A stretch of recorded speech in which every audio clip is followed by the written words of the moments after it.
and welcome to Meanwhile in the West, my weekly video series where I look at what's making headlines in Western Australia by reading through letters to the editor in my local newspaper, The West Australian. First up, Battlefield Bloodbath, 10th of December 2014. I agree we need to confront Islamic State. Confronting the enemy, letters 5th of the 12th. However, bombing the brutal IS terrorists will also kill innocent civilians, including women and children, as it did in Iraq and Afghanistan. It will create future generations of terrorists worldwide and fail to solve the problem. Bombs don't pick and choose victims. It would be better to use large Air Force tankers to spray the whole area and the enemy with tons of pig's blood and offal. That will quickly put them into flight and restore peace in the region and save lives. DLA Cummings, Morley. This kind of letter is why I got into reading these letters to the editor in the first place. These absolutely brilliant suggestions to solve complex problems in the world. And from people who think that, one of the best ways to put forth their, simple, straightforward, quick fix solutions to problems that have been brewing forever that no other person seems to have managed to come up with such simple solutions to, that the best way to get their viewpoint out there is to write a letter to the editor in a regional newspaper, which has a readership in the sort of hundreds of thousands if it's lucky. Anyway, there is several things wrong with the suggestion of using pig's blood or offal, especially airdropping it onto combatants in the Middle East in order to stop the spread of Islamic terrorism. So, first of all, there is a whole raft of logistical problems. I'm not quite sure how much pig blood is being produced that isn't being used for other better uses here in Australia. I suspect you would need an awful lot of it to be able to, spread it by dropping it from planes in any kind of fashion that's going to be effective. So there's a whole logistical issue, and shipping it to the Middle East anyway for all of it. I mean, let's put all that to the side. Let's not worry about that. The other thing is that it simply won't work. Islam, to anybody who has some familiarity with the way that it is actually practiced, is a very pragmatic religion.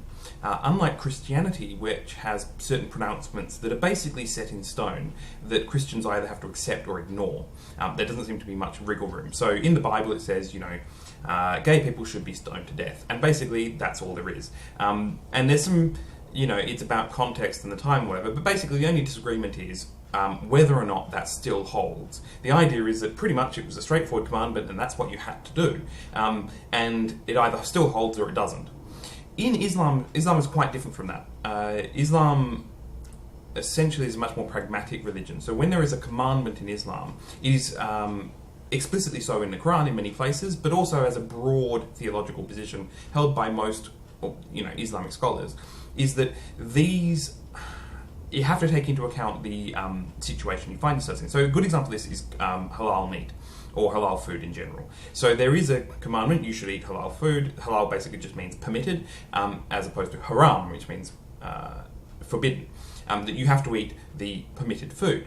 Now, what's a Muslim to do if he finds himself in a non-Muslim country and unable to procure halal food, or food that he's unsure of whether it's halal or not? It's quite clear in Islam, that's fine. You eat what you can, and you simply say a prayer over it. So this is not like the Hindus, who basically believe that no matter what the circumstance, if you eat the wrong food, basically that's it. Even if it's through no fault of your own, even if you were tricked into it. Muslims have no such compunctions amongst most streams of thought, is that basically if you find yourself unable to meet the requirements of your faith, that's fine. As long as you made a good effort to, as long as you pray to Allah, essentially it's all fine. So this, in most of the pillars of Islam are like this. They're basically, this is what you should do as long as you can. You should make every good faith, honest effort to do so. You should make a strong effort to do so. But if you find yourself in a situation where you simply can't, that's fine too. You just pray to God, you get absolution. And that's why we find Westerners looking at Islam sometimes see it as being a bit of a almost hypocritical in the way that they can change and allow things which otherwise are not allowed, or do things which you think, well, surely that's against your faith. But the basic idea of it is that Islam is much more pragmatic. It was born out of a very violent time in Middle Eastern history, and basically the way the faith developed was whatever was going to work for the time. And so what this means is that if we did actually threaten to drop pig's blood on IS fighters, I'm sure they would find Islamic scholars who would say, well, that's okay. It's not going to be a problem. As long as you're fighting the good fight in the name of Allah, being exposed to pig's blood is not going to condemn you to hell, or whatever the equivalent is. This is why, partly, it's very hard to put a definite idea about on what is Islam, is because, essentially, as long as what you're doing is genuinely held belief that you are doing God's work, you can usually find an Islamic scholar who will give you the stamp of approval, which is much harder to find in, say, something like Christianity, where there really is this sense of being grounded very much in God's unchanging commandment. Allah is much more pragmatic God when it comes to that. The other thing about this, I mean, it's completely ridiculous anyway, the idea of bombing from the air large areas, or relatively large areas with pig's blood and offal, is probably going to outrage almost all the Muslims across the world, certainly those in the Middle East, allies and enemies alike, and will certainly create far more IS terrorists than it will dissuade. And what are we going to do? We're going to just keep carpet bombing areas with pig's offal to try and drive out the fighters, but somehow that's not going to drive out the civilians? I mean, yeah, it's these kind of letters which, it's the sheer craziness of it. The sheer, I don't know how much thought you think you put into it, but it certainly wasn't enough. And if you thought that wasn't bad enough, next up. Protect yourself, 12th of December 2014. Why are motorists being asked to fund this no-fault insurance scheme? If everyone took out personal insurance cover, the problem would be solved. We insure our own health, houses, and a myriad of other forms of cover would protect our personal interests. So why not cover ourselves for disability? If people don't want to pay for their own cover, then so be it. They do it tough when things go wrong. But don't burden one section of the community with the liabilities of others who choose not to insure themselves. Tom Barrett, Munster. This is in the wake of a recent proposal to have a no-fault disability insurance scheme for motor vehicle accident victims, which would insure against the costs of their disability. This is something that exists in other states in Australia, but not here. The basic way it goes here is that when you register your vehicle, you pay for, there's compulsory insurance as part of that for third-party injury. What this means is that if you have a crash and you injure somebody else, the third party, their medical costs are covered by this compulsory insurance, which is administered by the government. But beyond their immediate medical costs, essentially, their ongoing cost of a disability caused by serious injury is not covered by that. And so there's a push to get that covered. This happens within a broader debate where, certainly over the last several years, there's been a push to have a national scheme for insuring disabled people. Essentially, what happens if you're disabled here, you can go on a disability pension, which pays a relatively small amount of money, which is supposed to cover your living expenses. So this is just food and rent and things like that. There's a few other schemes, so rent assistance, etc., etc. But basically, that's what the federal government will give you. You are entitled to medical care via Medicare, so at relatively low cost, because if you're on disability, it'd be a bulk billed, so basically low to no cost medical care, low cost. What you're not covered for is the cost of the disability. So if you're put in a wheelchair, there is no there's no government insurance which will provide you with a wheelchair. So if you happen to be poor and disabled, there is no money there for you to get a wheelchair or to get modifications to your house so that you can actually live, or modifications to a vehicle so that you can actually drive and be independent. And so generally that falls upon the individual or their family members to pay for this. What this means is that essentially this is a large burden upon even moderately well-off families. And it is a completely unsupportable burden for poor people. So poor people with disabilities rely on charities here and generally have a very hard time getting covered for the costs of their disability, regardless of how. So there's this push to get a national insurance scheme to cover the cost of these, regardless of how you're acquiring your disability. So there are some schemes that will cover things like congenital defects. So if you're born disabled or have some condition from birth, then there is some coverage for that. If you acquire it later in life, then it matters very much how you acquired it, depends on whether it's covered. So if it's somebody else crashes into you, while in a car, then you're covered for some of that. If it happens at work, then you're almost certainly covered for it, because most people have workplace cover. If somebody else causes it through a criminal act, then you have to sue that person, and there's some money for victims of crime. And so it's a kind of piecemeal thing that depends very much how you acquire your disability. There's a push to get that basically across the board, have one scheme that insures all disabled people, regardless of how it happened. That way, disabled people essentially aren't penalised for being disabled, even if it is in some way their own fault. So people who are reckless and cause their own disability, there's some sense that they probably paid enough for their recklessness in the fact that they are disabled. We probably shouldn't punish them any more than any other disabled person.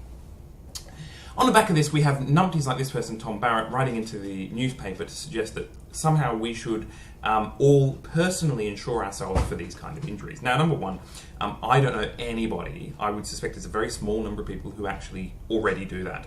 The letter seems to suggest that, this seems like a reasonable thing, but most of us struggle. Most of us have private health cover these days, most of us in the sort of upper bands of things. People in the lower socioeconomic brackets don't even have that.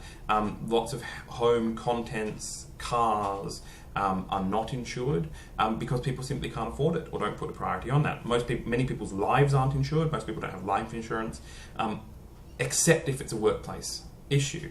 So most of us are not insured for most things. The way that our society is set up generally is that we don't expect to have to shoulder the burden of having, when the freak accident happens. We expect society to cover that. And I think with people who acquire disabilities through car accidents, probably falls very much in that same category. I mean, this is why we are generally supportive when there are freak weather events, when there are flooding and bushfires. We're generally quite happy for the government, and droughts, when our farmers suffer long droughts, which basically destroy their ability to actually farm. We are supportive of the idea that the government should support them in that we as a society bail them out. Not that they should have to have some kind of personal insurance cover to cover these kind of events. And I think the same is very much for disability insurance. But here's somebody who thinks that... And the other idea about personal insurance to cover it, which is stupid, is that the people who are worst affected are those who are worst off. And the people who are worst off in the lower socioeconomic brackets aren't the ones who can afford to have personal cover at the best of times. And so it doesn't even solve the problem that you're seeking out to solve. But if that seems cold-hearted to suggest that people should insure themselves for other people causing disabilities in them through car crashes, how about this next one? Charge for overdoses, 12th of December 2014. The state government needs to look at charging a fee to people who clog hospital emergency rooms with alcohol and drug-related admissions. Friday and Saturday nights are a nightmare for staff and the assaults that come with working in ED. The state shouldn't be picking up the tab for people who overindulge and experiment with drugs and then want assistance to overcome the end result. Stop accepting this situation as the norm and a right for those who don't act responsibly. Time to put a fee on wasting the valuable time and effort that our hard-working hospital staff must endure. M. Nardi, Bibra Lake. Yeah, okay. So first of all, alcohol is perfectly legal. We actually have a whole industry in the state of supplying alcohol to people, even though it's an intoxicant, and even though we know that it tends to cause people physical harm and injury that results in them going to hospital. So on one hand, it's a little hypocritical to say that we shouldn't pay for their medical treatment simply because they chose to indulge in alcohol. The other thing is that I understand this idea that if you choose to get intoxicated, then surely you're responsible for the suffering that you then sustain. And the point is that when you have socialised medicine, of course you are responsible. As a taxpayer, as a member of society, you have an entitlement to that healthcare like anybody else, regardless of how the harm was caused. I mean, the other thing is that most people who do experience an overdose or whatever, charging them for their hospital treatment is not going to discourage them from overdosing if overdosing itself doesn't discourage them. Contrary to maybe the sort of majority perception, but those people who have drug and alcohol issues that cause them to end up in hospital emergency departments are not enjoying their experience of being harmed by their drug and alcohol use. And if that's not sufficient motivation to get them to not overindulge, then simply slapping some kind of monetary fine on the end of it, some kind of charge for their medical care, isn't going to help either. Also, these people are not generally within a demographic who can pay fines or charges like this. They generally don't pay these kind of charges. And we simply end up administering debts that are never paid. It's a completely counterproductive system. We know that if we want to reduce the amount of people turning up at hospital emergency departments with drug and alcohol issues, then the most cost-effective way to do that is to target the other end of things. That is to help people and encourage people to not drink or take drugs in such a harmful way. And so you have to do that at the front end of things to encourage people into treatment and things like advertising campaigns around the harm of it and education for children in schools about the harms of drugs and alcohol and responsible choice and all the rest of it. By the time they end up in an emergency department, it's too late, basically, to change much of that behaviour. And so essentially what you get, the drive to try and do this is one that's a purely punitive drive. This is born out of a sense of like, oh, you know, why should I have to pay for these people taking advantage of me, when that's not actually what's happening. The vast majority of people who end up in drug and alcohol, you know, in a state of drug and alcohol intoxication in an emergency department, you know, if you ask them seriously about what they would like to be doing with their life, most of them would rather not be in that situation. Very few of them are thinking, yeah, I'm having a great time overdosing on heroin and ending up in hospital. Even the sort of the drinkers are saying, yeah, I probably would rather not end up in hospital. There you go.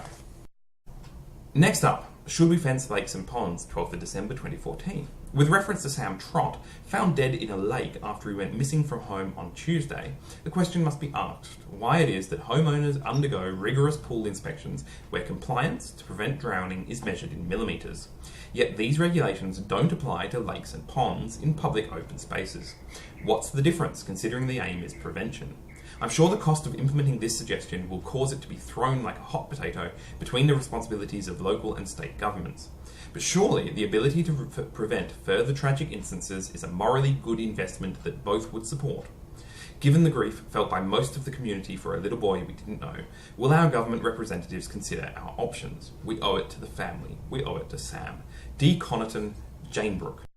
So this was one of the really big news stories here in Western Australia of the week. A 2.5-year-old child, Sam Trott, got out of the front door of the house. The mother was doing something else, heard the door, went to get the child, and the child was gone. The child was missing for 2 days. There was extensive searching. This was in basically a residential area. No sign of the child. And after a couple of days of searching, it turned up drowned, dead in a nearby lake in a park. So not a large lake, a fairly small pond, a fairly sort of small lake pond thing. And this was a big deal. 2.5-year-old boy, dead. And essentially, the kind of thing that happens to most parents, a child gets out, works out how to open a screen door or whatever, the parent is only 20 seconds away, happens every day, but rarely ends in tragedy like this. The lake itself was, I think it was within 1 kilometre away, but it wasn't like it was right next door to the house or anything. And so in the wake of this, and this was a really big news story, everybody was very much concerned over the search, and then when it happened and there was a public memorial service afterwards, and a lot of people were really sort of moved by this. And in the wake of this, we have people writing in to suggest that we should fence off lakes and ponds. Now, last week, incidentally, it was the death of another toddler that sparked me talking about pool fence regulations. And they're right to point out in this letter that pool fence regulations, if you have a pool in your house, that there is all sorts of regulations around the fencing of it, which are very strict and strictly enforced. And so the suggestion was that maybe we should do that with lakes and ponds. Of course, this is a crazy idea, even though it might seem reasonable on the face of it. The reason is this, is that having a pool is a luxury. And so if you want to have a pool in your backyard, it's reasonable to put an extra cost on that to ensure that it is relatively safe. Part of the reason it's reasonable also is because it's been proven that these kind of fencing actually does reduce the number of deaths. It's effective, it's cost effective because the cost is borne by the person who is putting the pool in, and the pool is a luxury item. Nobody's particularly disadvantaged if they can't have a pool in their backyard. Lakes and ponds, on the other hand, are public goods. Fencing them off, the cost would have to be borne by the taxpayer in general. That means it's much harder to find it to be cost effective. Like we saw last week, the stats for the number of children, say, or people drowning in Australia or WA is not that high. Certainly in lakes and ponds, the amount of drownings are relatively low, certainly compared to backyard pools. But also, if you think about the number of drownings that would be prevented by having fences, the number would be very, very small indeed. The reason why this child dying was such a tragedy is partly because it was so rare. Such a thing happens so rarely, which is why it's so notable. The number of sort of drowning deaths in, ponds in local parks that would be prevented by fences would be very small, because the vast majority of children people who drown in these kind of ponds, one, aren't children. Or two, they have parents around them anyway who would have let them in the water and then weren't paying enough attention. And so having a fence isn't going to prevent that particularly. And the other thing is the sheer scale of it. I mean, the amount of waterways we have, even if you limited it to waterways within, a kilometre or two of residential areas, I mean, the sheer amount. I mean, we have a river running through the middle of our city. I mean, I don't know. Yeah, I mean, quite the scale of putting pill fences up. I mean, if we were to repeatedly have children drowning in sort of ponds like this, then I would perhaps support this. But as it stands, this was a tragic incident which, is hardly preventable by putting up pool fences. Because the other thing is, once a 2.5-year-old child has gone missing to the point where we can't find them in a residential area, if it hadn't fallen into the pool, I mean, the tragedy is the child would have probably died of exposure anyway, starvation takes a while, but certainly exposure, which is the sad tragedy, and fencing off the lake wouldn't have helped. Lastly, This Public Life, 16th of December 2014. I am personally outraged by the incessant attack by your state political editor, among others at the West, on our local member Dean Nolder. Sure, he could have or would have done things differently given a second chance, but with the absolute core honesty of his nature, he did not foresee this as a mistake, promoted by many as a hanging offence. Having just retired from a lifetime of personal enterprise, I cannot see why anyone would leave the risks of enterprise to take on the risks of public humility and incessant scrutiny of today's press. An error can be an obituary. Ken Williams, Bicton. So, the other really big news story of this week here in Western Australia is a state politician, a member of the state Parliament, Dean Nolder, who was the Minister for Finance, I believe, kind of got engulfed in this scandal. Now, a couple of things first I want to point out in this letter is that I think there was a bit of a Freudian slip when the letter writer said that why anybody would take leave, would leave the risks of enterprise to take on the risks of public humility. A bit of public humility would probably be a good thing. Public humiliation, on the other hand, not so much. The interesting thing here is that essentially the newspaper did a pretty good investigative journalism piece, which is something that is very much going by the wayside these days, is good investigative journalism, where they discovered that the Minister for Finance essentially had some pretty bad breaches of conflict of interest. Essentially, he'd invested in some businesses that were investing in China, and he had then he'd also then involved members of his staff in investing in these businesses, which is dodgy to start with, because then you're mixing your professional public role as a minister with your members of staff who are supposed to advise you as a minister with your private investments. But worse than that, he then used meetings with Chinese government officials, so not ambassador, but whatever the official is here, brought along these particular staffers to discussions with them, ostensibly about matters of public issues of public interest.